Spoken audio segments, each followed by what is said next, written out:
Cause I'm wasting mine, doing nothing of substance. I'm constantly reminded I'm running out of time. Life is First, let's bring up the stage. I've often said that what Spock is to Star Trek, this gentleman has been to the Dragon Ball franchise. Please give it up for the awesome, incredible, voicing so many characters on Dragon Ball, Chris Sabat!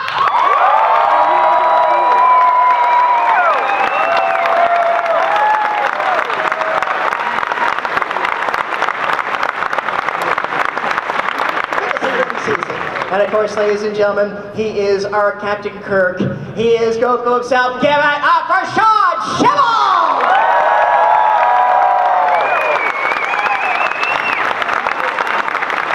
Hey, I did my Captain Spock Final Flash thing there. Like, Live long, prosper. What's up, every guy and woman out there? Do you know, Chris? This might be as big as the panel we did just at San Diego Comic-Con. The room was about this full. Yeah, that's amazing. This is intense. What an turnout! Welcome to Raleigh, gentlemen. Thank you. God, it's good, it's good. Yeah, San Diego was fun. This is going to be more fun. Yes. I texted Raleigh Pickens, our head engineer and director of Super, and I said, I'm in Raleigh, and those are two words that should be pronounced differently, because he spells his name R-A-W-L-Y, but we still call him Raleigh. Yeah, but I call him Raleigh. You call him Raleigh? Raleigh. I call him Rolly. That's how your phone says it, I'm sure. That's how my phone says it for sure, yeah. That's a guy who does not get appreciated enough. Yeah, he doesn't. His name is Raleigh Pickens. He's worked at my studio at Okatron. He and I have basically run that studio together for, gosh, over 10 years now. No, it's 15 at least. Yeah, you're right, 2004 is when we started.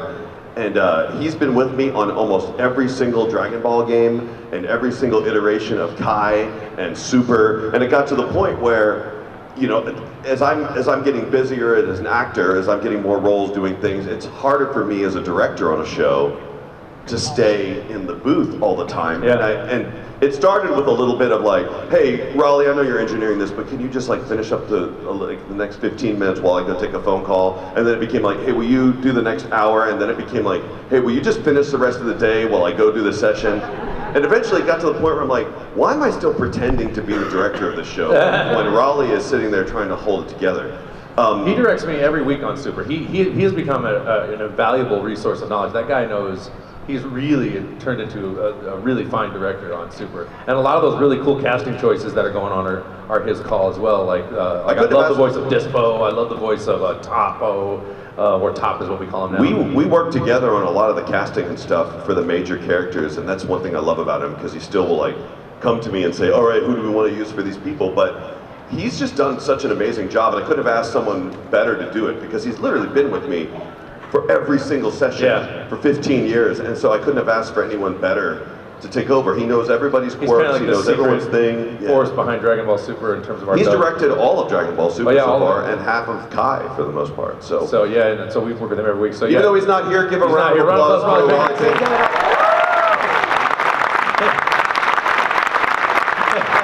I should text him. We just got a big shout out to you on this panel. He's like, oh God, no. Actually, he's very shy. We should do that one more, let's do that one more time. Oh yeah, do it again. We're gonna video for Raleigh. Ladies and gentlemen, please put your hands together for the director of Dragon Ball Super and most of Kai, Raleigh Pickens!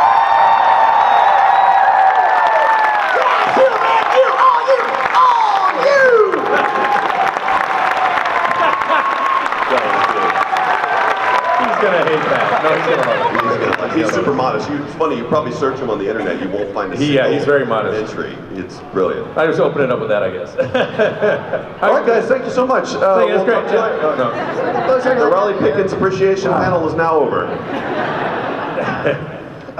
What I'd love to do is, for our audience, I already tell these stories again, but I would love to hear where this began for you guys. All of Dragon Ball, or just this convention? Just this convention. Well, started Thursday. I flew on Wednesday night, and I'm leaving Sunday night. Yeah. Because it's interesting too. This franchise especially. And again, we talked before about the generations of anime fandom in the country, and it's so interesting that's crossed over from the 90s sort of DVD generation, now in the streaming generation, and still just going strong. So basically, I'd love to hear like when did this begin? Well, for me, I mean, you talking about the popularity or just the whole thing? Just the whole thing. Yeah, the whole thing. First Dragon Ball was my first audition ever. and it was in 1999. To comment on that though, I am surprised on how like anime and mainstream anime or anime moving in the mainstream is giving traditional American cartoons a run for their money in terms of popularity, quality, and overall fan worship, which I think is pretty kind of amazing. So, and especially Dragon Ball has been leading the way on that, along with some of our other perennial favorites like Pokemon and Yu-Gi-Oh, etc. I won't say any names, but I've had a few other celebrities at other shows like, who are those guys? Yeah. They've been online all weekend. Yeah. It's like they're in a show called Dragon. I mean, I gotta get literally, these back. I was having, she does not know this, but last night I was having dinner by myself in the hotel restaurant, and I was sitting to my left, the legendary, who I think is one of the finest actresses in TVs and film today, and Mary McDonnell is sitting right next to me, and hey, I'm being careful of her space, and I don't want to, but I'm sitting there just trying to have a quiet dinner. And they're probably in the audience now, 3 lovely gentlemen came up and were like geeking out right in front of her, not really making a scene, but they were geeking out pretty hard, and I had to stand up and go, hey man, I don't want to disturb anybody else. But I'm like, the more famous person sitting next to me, and I got 3 people coming to me at a restaurant, I felt really oddly honored and awkward. At the same time, I'm like, yeah, I'm just a guy. So then after they left, the guy to my right goes, so what are you famous for? And I do cartoon voices. I do voices for cartoons. I'm not famous. And he goes, well, what, Dragon Ball? I do, oh yeah, it's great, yeah. And then they're going nuts. So it's crazy. Like I still can't wrap my head around. I think you've handled it a lot better than I have. I don't know, man. It still freaks me out. Yeah. Like, I've gotten used to it now, and it's really bizarre because before when we started this 20 years ago, you guys were all 6 years old, so we didn't see you out anywhere. Children. Like, and if we did, you didn't know it was us anyway because the internet didn't exist. So but yeah, I remember last weekend, Oscar Nunez, I think his name is. He's the Hispanic guy in The Office. And I'm surprised. Oh yes. He walked up to me at the show because his table was right next to me. He goes, "Good Lord, man, do you send drugs to your fans or something?" What we do? I thought that's what I do. I send drugs. Oh no, I don't. Drugs to my fans. Like, dear soul. Yeah, please enjoy this crystal meth. Yours truly, go. No, I'm kidding. That's gonna be YouTube about YouTube. Yes, it's gonna be YouTube. Sean Schemmel. You only sent me a Quaalude. I don't even know what those are. Do you know that? And I've heard Quaalude jokes my whole life, and I actually still don't know what they are. I actually don't either, and so I feel like I always think they have something to do with 4 things because of the quap or quadlude or quay or quails or quails or something like birds. I don't really know what they are. They don't even make them anymore. They don't. Drugs. yeah, I mailed them all out. Sorry, yeah, it's been a long. Yeah, we're in the middle of con season, so we're all kind of jet lagged all the time. Like this is my 10th show. I don't know how many we've done this year. I don't know. You guys are all over the. This is where we start getting really frazzled. My temper gets short, and I'm just like, I can't take it anymore. Cause I start getting like traumatized by being inside an aluminum tube, like flying. Like I get really like I get some PTSD a little bit. Like it starts. I love stressing me flying. out. You love it, really? Oh, I love flying. You're good at it because we flew to Australia, and you were really good at it. I'm amazing at it. Like he was doing shit like we had our pods next to each other. Luckily we got a business class flight, and I'm futzing with my life, and he's trying to sleep, and he's like, shut up my light, turn on the other light so I can see. I'm like, oh, thanks, Daddy Chris. You're setting me up for sleep. He's like, yeah, I'm trying to sleep, leave me alone. And I was like, oh, okay. One of my favorite pranks actually was on a different flight to Australia. Colleen Clinkenbeard, who's here this weekend, she's the voice of Teen Gohan, and she's the voice of Luffy in One Piece, and she's Momo in My Hero Academia. She was on a flight with her husband to Australia, and I didn't even know they were on the same flight until halfway through the flight.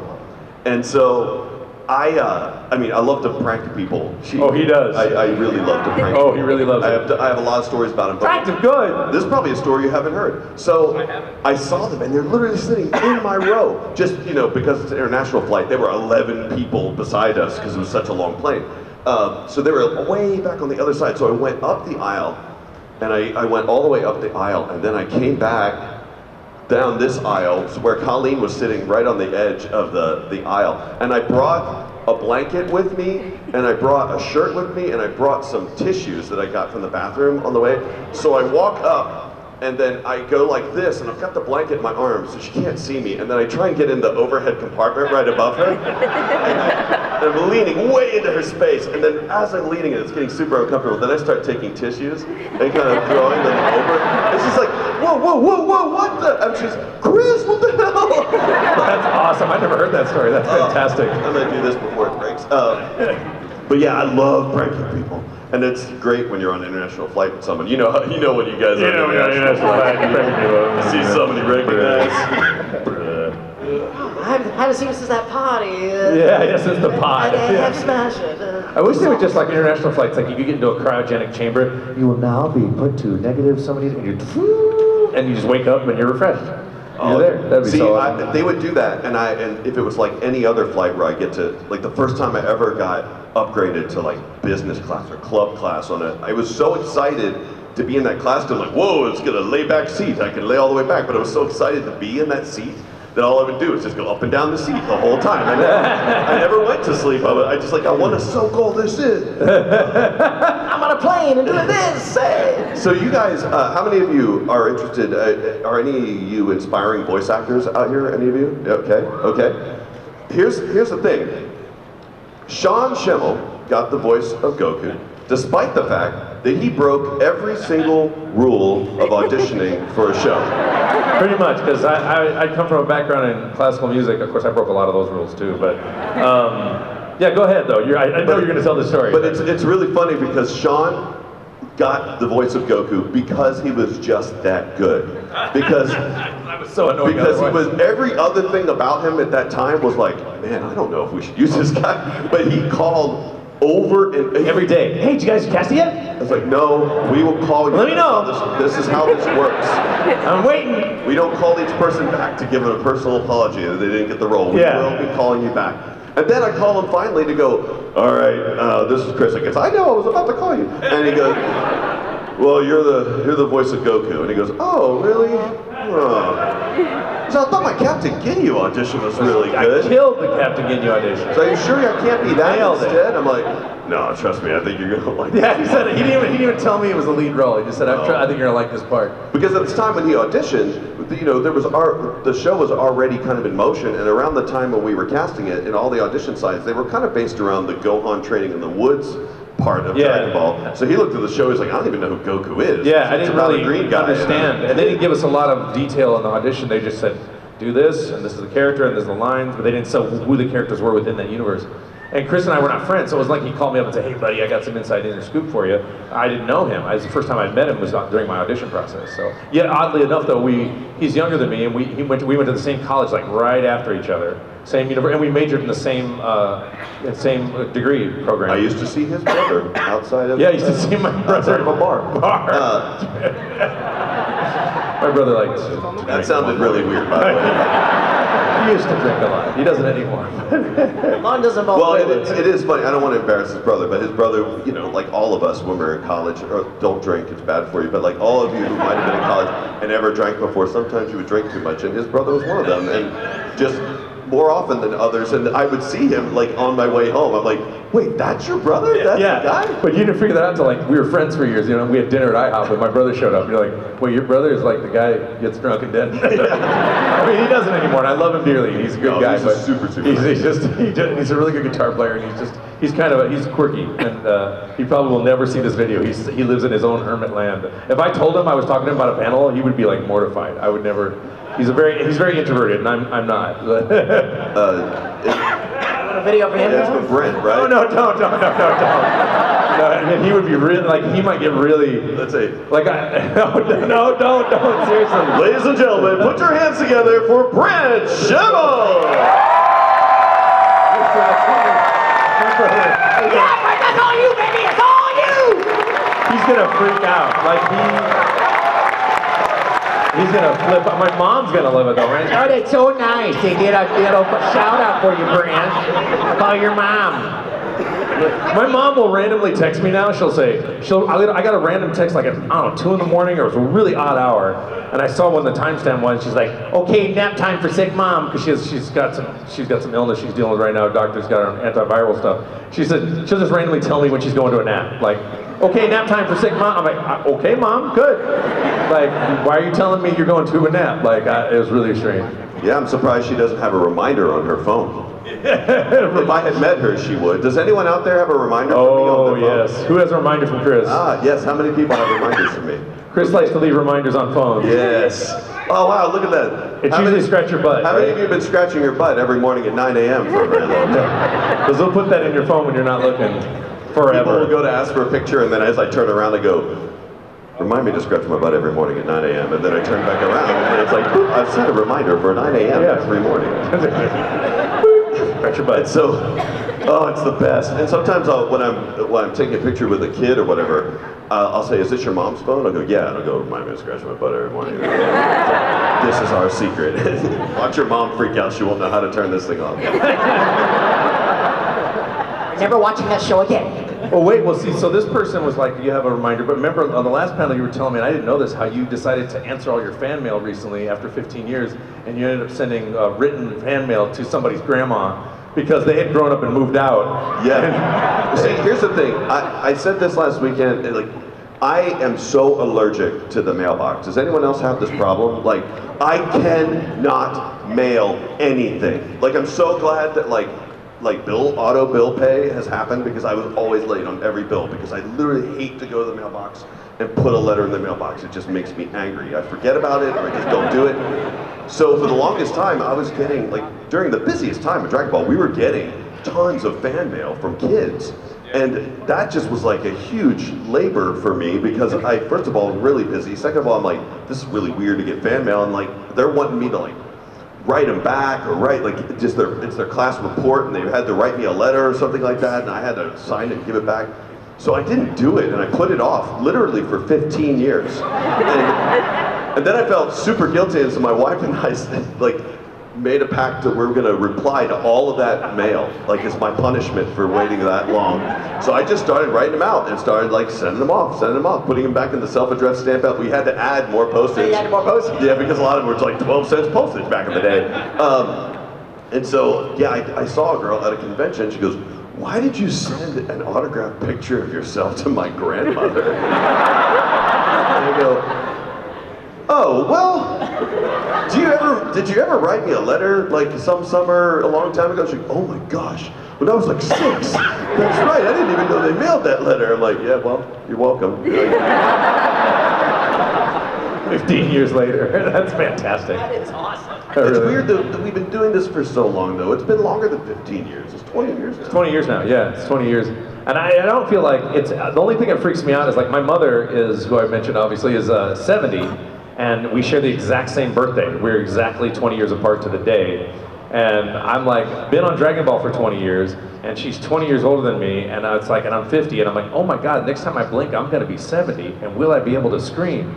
Like, I'm really, you know, turning 40 didn't bother me, turning 50 kind of freaked me out. Like, I was fine, 40, whatever, it's great. I mean, all my 40s, I didn't care. All this last year, I started having a major existential crisis, because when your brain starts doing the math, okay, 20 years felt like that long, this is 20 years, you'll be 70, it's gonna feel like that long, it's gonna go by like that. But think about it. In about 10 years, or like right at the point where you can't scream anymore, right? Hopefully we'll be able to take all of the audio files from all the video games and all the stuff that we'll have at our studio, and we'll enter it all, like, we'll like plug it all into some AI somewhere. Dude, I'm already ahead of you. It'll just learn how to scream. Oh, dude, I'm already ahead of you. There's an AI that's so convincing. I'm so convinced it's going to take over. I'm thinking about copywriting the biological structure of my voice box and things that are created by it, so that you can't feed it into an AI and then use my voice after I'm dead, or use my voice and not pay me. Which producers would like to do, probably. Dude, it would be amazing if I could just go, oh, we missed a scream from Sean, like, okay. Yeah, then I don't get paid. That's And he goes, yeah! And it sounds perfect. It's like, that's coming, man. Maybe 2 less A's. The singularity's coming for those of you Uber geeks out there. I'm nervous about it. And like, I guess my anniversary is like, well, you started October '98, I guess, is when I got hired on at Funimation, and we had to do these auditions for Dragon Ball, and back at the time, Funimation had zero money, like no money at all. Dragon Ball wasn't popular enough, and they just spent a lot of money to get the license for Dragon Ball. So they're like, we need actors, and we went to the agencies, and they're like, what's anime? No, thank you. And at the time, they're like, well, what do they have to do? Well, they have to scream for a really long time. I'm like, no, sorry, we're not doing that. And like, how much are you gonna make to do that? I'm like, oh, well, you know, not that much. They're like, okay, cool, don't ever call us again. And then, so we had to put up a bunch of ads in place. I went to like theater companies and put up flyers and stuff for this massive audition we were gonna have for Dragon Ball. And one of the biggest things, that was the biggest success, I put an ad in the the Dallas like entertainment paper that said, you know, wanted actors for national cartoon or something like that. Yeah, it was exactly like that. And so it was in the Dallas Observer, and then I didn't know what it was about, and so I just called and said, I want to audition, and then I showed up. It just makes you wonder, like, if you saw that ad today, like, you'd be like, total scam, not total scam. Very See, crazy. we need you to do your membership fee, and that's $300. And then Yeah. after that, you'll be able to audition. Yeah, which is super legal. There's a lot of stuff like that out there. We're gonna just need your social security number real quick to authenticate this session. All right, so what else? What else are we gonna talk about? What's been the most endearing memory for you guys of being involved in this? Well, moments like this, first of all, I mean, come on. We've been doing this 20 years, and there's a giant room full of people. Thank you so much. This is insane. It just blows my mind to this day. Like, I don't even understand it. And for us, you know, we were on a panel in San Diego recently, and we wanted to talk about this stuff, but we needed to keep the panel a little more upbeat, even though these are, and not that this would bring this panel down, but my more endearing moments are when you know, a family has bonded over it, and I'll get emails or letters. I'm like, yeah, my brother and I bonded over it, and he died in Afghanistan, and it means a lot to me. And so to be a part of these, you know, connected moments with family, your voice is part of it, and your acting is part of it, and they kind of treat you like you're part of that connection, that family, which obviously I'm not, but it's very sweet to think that they do. Or, you know, families that get married and they have a Goku and Chi-Chi wedding, or, you know, like those kind of moments, or, you know, or they name their kid after. And what's really cracks me up though is the family that, like, yeah, I watched growing up, and I got the son watching, and my daughter's not, but she's gonna, and then the baby, we're starting them next week. Like, they're aggressive about, like, whether they like it or not, they're watching Dragon Ball. My baby doesn't listen to lullabies. We just put your stream on in there, Luke. Ah, yeah! It's like your white noise. Yeah. Go to sleep, kids! Those are my favorite moments. You know? Yeah. Round of applause for that. Some good moments there. Well, you know what? Thank you. What's funny though is I guess I've got kind of a dark side, because it reminded me of when I used to be a marionnettist. I was a puppeteer before I got on Dragon Ball, and I worked in a marionette theater in Dallas. And my favorite moment, and I think I'm probably a bad person, but we had a very young audience, like 3 to 5 year olds, and we were doing Hansel and Gretel, and I was controlling the witch puppet. And these are large marionettes on a stage that's this large, and the sets are huge, and there's wheeled sets and fog machines. It was a big production. And I'm on a 12-foot bridge controlling this witch puppet. And it's the scene where the witch announces to the audience her secret plan to eat Hansel and Gretel and stick him in the oven, and they play this scary classical music, and the lights are blinking, and I'm instructed to take the witch and swing her back and forth. Yeah! She's laughing and talking, and she's you know cackling, and she's on, and I had to put her leg up on a broom, and I'm controlling 2 puppets at the same time. Well, halfway through that, her head comes off, because puppets break all the time on stage. And the interesting thing about a marionette head coming off is it came off at the base where the cord is attached, so the head is suspended by the head strings, because they're head strings to control the head, and it's floating around the body. So what happened was I'm controlling, and then all of a sudden the head comes off. I start laughing so hard because the kids are screaming bloody murder, and I'm laughing because I'm enjoying the fact that I'm scaring the crap out of 3-year-old kids. I mean, they were young, and I'm like, God, I felt so bad, but I was laughing so hard, I was crying, and then the tears are coming onto my glasses, and you have to lean over to do it, and I'm crying so hard I can't control the puppet anymore. I hand it to my sister, I go, take the puppet, I can't control it. And I'm looking through the curtain, kids are running out of the theater, and I'm like, this is the, and so afterwards, some of the kids who weren't scared, they come back and we do a tour, and they go, so how'd you get the head to come off that witch puppet? And I'm like, it's a special trick puppet. We used it. I wanted that to happen every week, and I like loved that, and I feel bad that I liked it so much, because I feel like little kids need to be just I think I liked it because parents were so, I dealt with so many helicopter parents who were so hovering, and they were so putting their kids in a bubble. I'm like, your kids need to be scared a little bit before they got in the real world, so I'm going to do that for them with this puppet, because that's what the reality is going to be worse when they get out in the real world. And those of us who have kids know that those children didn't sleep for the next. No, they didn't. And that's why I don't have kids. So, no. Oh man, but that's where I started, and that's where I did some of my very first voices working on that theater. That was right before I got on Dragon Ball, like literally right before that. It was great, yeah. Man, some of the tons of memorable moments. The most endearing was probably when I first realized that this show actually meant something to people more than just to like a show that kids watched that made them really violent. Yes, And, you're a religion.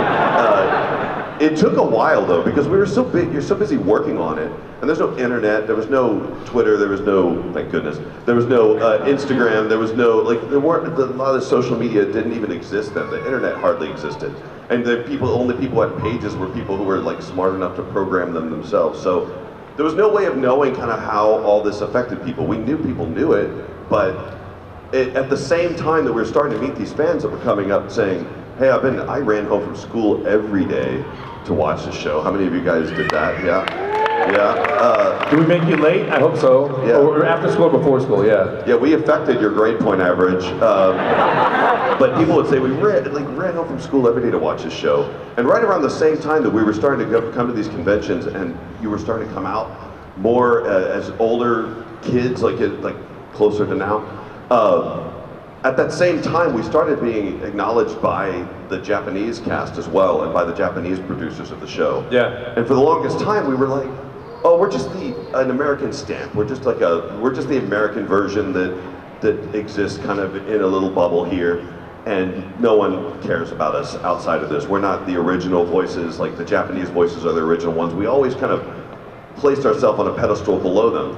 And over the years, over the last several years, we've been meeting a lot of Japanese producers, and like, you guys are the voices of this show. They're very kind to us about it, yeah. The American version reaches more people than the Japanese version does. Yeah, and it's very kind of them to say that, because they're very respectful of that and very gracious about it. And you know what trips me out? You were saying that, I was thinking like, we're the first generation, me and you and anybody on Dragon Ball, anybody who's in this generation of voice actors, to be not anonymous. In other words, you know, voice actors historically, you'd rarely see them, or unless you're looking at Mel Blanc on a David Letterman interview or something like that. And so Chris and I frequently, because of YouTube and the interviews we've done and panels like this that get broadcast, frequently get recognized in public a lot. And the fans are unbelievable. Like, I don't like to throw any kind of, hey, I work on this show, so give me freebies. In fact, I never do it. I think it's really inappropriate. But sometimes on the regular, yeah, he does all the time.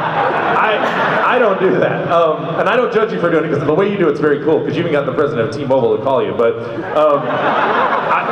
things will happen, like, you know, you'll go into, my girlfriend has this bad head injury the last 3 months, and it's really messed her life up. And right after she got the staples out, we went to go get some ice cream, and I went to go pay for it, and they was like, no, it's on me. And they didn't really say why. So we go on our walk, we have our ice cream, and I go back to the store to pick up a couple pints to go. It's this place called Salt and Straw in LA, and it's amazing. And it's non-dairy, you can get non-dairy ice cream anyway. So I go to the thing, and I go, how much? Because I thought they were giving out free ice cream cones. And I go, how much I owe you? And they go, no, it's on the house. I go, what? And he's like, well, thanks for all the years of enjoyment from childhood. And they just give you stuff, and they don't even tell you. They're anonymous about it. And it's the most amazing feeling. Like, I'm beside myself. And my girlfriend cried. She's like, I got free ice cream. It's so good. And she was so, made me so happy. And they didn't like make a big deal out of it. They're very, ninja about it. 99% of Dragon Ball fans are super cool when you see them in public. There is that 1% though that's like, dude, you're Vegeta? No way! Scream over 9,000 right now. I'm like, dude, weird. Oh, I got followed in a church, my friend.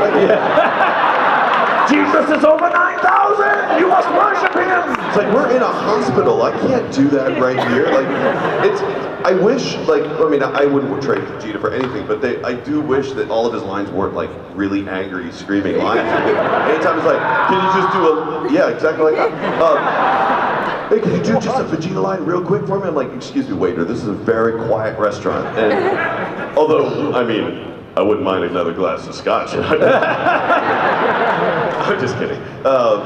It's amazing, because it's like you're in this weird pocket of like, of fame and being aware, people being aware of you, but also I still feel very anonymous. So I'm always surprised when I get recognized. And it happens like once a week, and I'm still surprised. I'm like Mr. Short-Term Memory or something. And they go, oh, like one time I was at my therapist's office, I was sitting waiting, and that's the place you don't talk. Like you're trying to be ready to go in to talk to your therapist about your life and whatever, you're working on yourself, and some teenage kid walks past me, he goes out the door, and then there's like a glass window, and he looks in, and I'm just sitting there reading a magazine, waiting to go in, then he opens the door and he goes, hey man, and I go, hey, and he goes, I like what you do, and I go, what do? You're Goku. And I'm like, yeah, I'm in therapy right now, so I'm gonna go talk to my but thanks, and appreciate all the support. Yeah. It was actually only a few weeks ago where I was going through Let's go Happened through last month, by the way. Go ahead. TSA, actually. Yeah, I went TSA. to the TSA, and normally, if a TSA guy looks at you weird, like, you gotta get a little scared, you know what I mean? So he's like, he's got my driver's license, he looks up and goes, and I got nervous for a split second. Yeah. I'm like, look, I didn't do it. Whatever you think I did. Hell, there's drugs in your bag. You can search my bag. I have nothing in there. He goes. I had a very similar thing happen with the TSA agent where he was behind the radar machine or the x-ray machine, and I'm on the other side, I'm about to get my stuff, and he keeps looking at me smiling, he goes, you look familiar, and I go, oh yeah? And he goes, yeah, I'm trying to figure it out. I go, okay. And I grabbed my bag and I looked at him and I went, later. And then he went, he got it. I love doing stuff like that. I love it. Dude, that's good. That was as cool as something you Universal do. symbol of go-go right Yeah, there. it's like, that is awesome. One thing I've always admired about both of you guys is that you are so tremendously appreciative of your fans. You guys, absolutely. You guys have always given. We wouldn't be here without them. I know. It's just you are as appreciative of them as we are all of you, and thank you guys so much for coming. Oh, thank you. Make sure you come on. Thank you. It is, I will say, it is kind of like having a giant family who's always really excited, like going to, it's wonderful, but you know what I mean? It's like a giant family who's always really excited to see you, and it's really great, yeah. Absolutely. We are just about at time, but I want to ask, what social media outlets can we follow you on if we don't already? I'm at Sean Schemmel on Twitter. That's why I have such a love-hate relationship with social media. Like I want to shut it down all the time. Not that I don't want to connect with my fans, I really, really do. But at the same time, you know what Twitter's like. So at Sean Schemmel on Twitter and Solus21 on Instagram. Chris is Voice of Vegeta on Twitter. Voice of Vegeta on Twitter, which is really weird when I have to tell people in a My Hero Academia panel like what my Twitter is. But I'm also at Christopher Sabat on Instagram. What? He wants 5 more minutes. Yeah, and we have to say our goodbyes, and then we have to do our crowd selfie and all that stuff. Sorry, guys. Now 5 more minutes. We can go in the hyperbolic time chamber. Yes, and do a whole year of panel in 5 minutes. A whole year of panel. Guys, thank you so much for coming out. I think we are going to do some sort of group picture. We can do a group photo, I think. Also, too, Yeah. is there anything coming up that you guys can tell us about? I did some voices in Borderlands 3 that's about to come out. I just finished the Jiren fight. Well, I didn't finish it. I'm halfway through the Jiren fight. That's all I've got going on right now that I can talk about anyway. All right, guys. Yeah, what we're going to do is we're going to do our Galaxycon stage selfie. What we're going to do is we're going to invite everybody to come up to the stage, not on the stage, please.